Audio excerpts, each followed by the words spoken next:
奶奶，你不用那么辛苦，每天多开心一点就好。The young black boy spoke fluent Chinese, and what was even more astonishing was that he had been raised by an elderly Chinese grandmother. A few months ago, he was accepted into university, and his grandmother was overjoyed and incredibly proud. What kind of touching story unfolded between them? In 2004, this little boy was born in Yiwu City, China. Because he looked like a Barbie doll, his parents named him Barbie. Barbie's father, Ali, was from Togo, a country in West Africa. Years ago, he came to China to study and decided to stay, becoming a successful businessman involved in the pharmaceutical trade.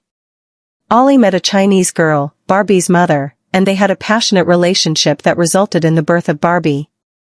However, the stark differences in their lifestyle and cultural customs led to frequent arguments, and over time, their relationship deteriorated. Soon, they broke up. When Barbie was less than a year old, he stayed with his father. But Ali was always busy with work and had little time to spend with his son. The only thing he could do was hire several nannies to look after Barbie. In fact, Ali hired 3 nannies for him. Ali provided Barbie with a life of material comfort, but there was almost no emotional connection between father and son. Every time Ali returned home, Barbie refused to engage with him. They spent so little time together that their bond was weak. Xing Xiaoyang was Ali's driver. He was reliable, and Ali trusted him greatly. Xing got along well with Barbie, and they were very familiar with each other. One day in 2010, Ali suddenly approached Xing and told him that he needed to ship an important batch of pharmaceuticals to Africa. He asked Xing if he could help look after his son during his absence. Xing immediately agreed, promising to take good care of Barbie and reassuring Ali that he didn't have to worry. However, after Ali left, Xing never saw him again. At first, Ali still inquired about Barbie's well-being, but gradually, the communication became less frequent, and eventually, Ali became unreachable. Barbie was left without any financial support, and Xing lost his job. Xing had no choice but to explain the situation to his wife. She was upset, but there was nothing they could do. Together, they brainstormed solutions, and after much thought, they decided to send Barbie to an orphanage. Xing took Barbie to the orphanage and explained the situation to the staff. However, the workers told him, "We cannot accept this child." They went on to explain, "Our orphanage only accepts children who have lost both parents or babies and children whose biological parents cannot be found. Barbie has a father and mother, and we know who his father is. He is neither an abandoned child nor an orphan, and does not meet the adoption criteria." At that moment, the innocent boy had no idea that his father had abandoned him. He gazed up at Xing with wide, hopeful eyes. Xing looked into Barbie's eyes and immediately felt a deep sense of compassion for the child. Xing went out looking for work, but there was no one to care for Barbie, and he didn't know what to do. Just then, Xing's mother, Xing Meiwan, called from their hometown. After hearing about the situation, she told her son, "Don't worry about the child. Bring him to me, and I will take care of him for now." Without hesitation, Xing rushed to take Barbie back to his hometown in Lanchi City. In a remote, isolated village in China, a little black boy suddenly appeared. Within half a day, the news spread throughout the entire village, sparking curiosity among the villagers. The villagers immediately assumed that this boy must be Xing Xiaoyang's illegitimate child from outside. They thought that to avoid his wife finding out, he had sent the child back to his hometown to be raised by his parents. After all, who would take care of someone else's child when they could barely support their own family? Xing Meiwan, Xiaoyang's mother, eventually revealed the true story behind Barbie's arrival, but the rumors didn't disappear. However, she didn't let the gossip bother her. She focused on what she felt was her responsibility, taking care of the child. Barbie, who had suddenly arrived in this remote village, had a hard time adjusting.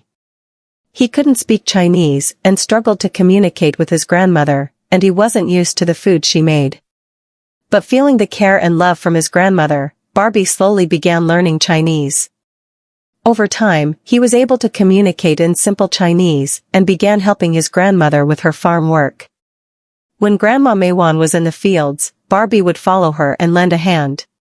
When Maywan was cooking, Barbie would be outside sweeping the yard with a broom. Wherever Grandma Maywan went, Barbie was always by her side. In the village, Barbie made many good friends. The other kids didn't discriminate against him because of his skin color. On the contrary, they played well together. But then Barbie found himself alone again. It wasn't because the other kids stopped playing with him, but because once they reached school age, their parents sent them off to school. Barbie, however, couldn't attend because he didn't have a Chinese household registration.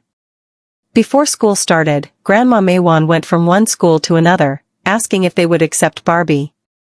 The local education officials heard about the situation and investigated the case.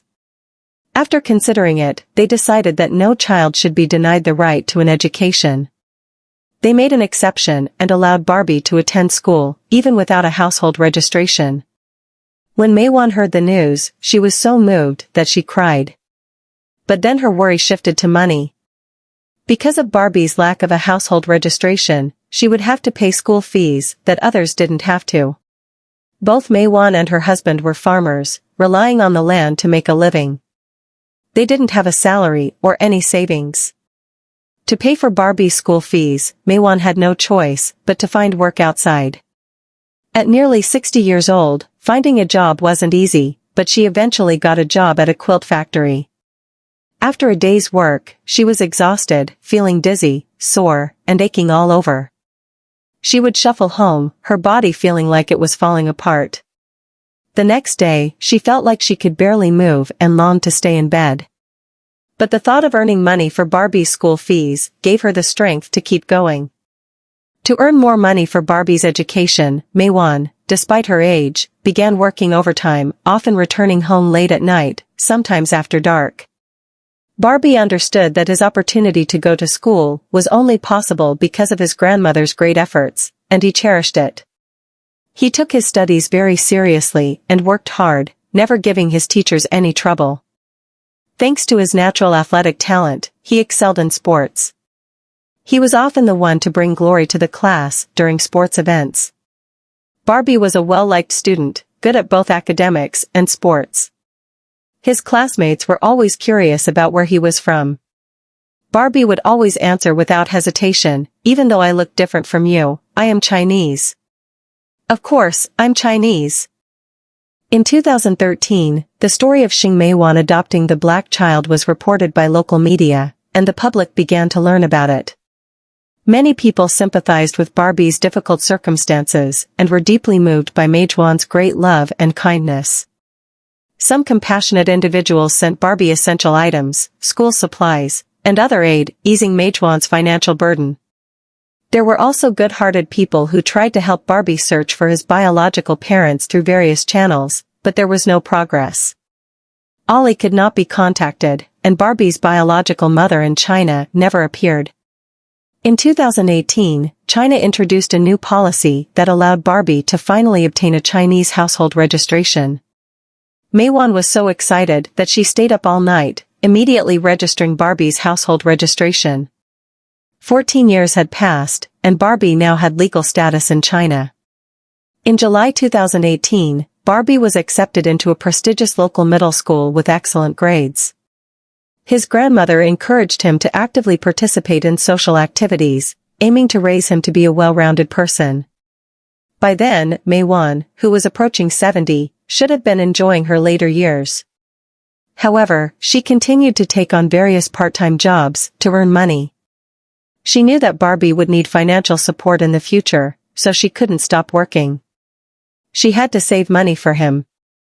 Barbie said, "I hope to get into Zhejiang University. That way, I can be close to home and come back every week to take care of Grandma." Maywan, however, replied, "You don't have to do anything for me. As long as you grow up safely and happily, and become a person who contributes to society, that will be the greatest reward for me."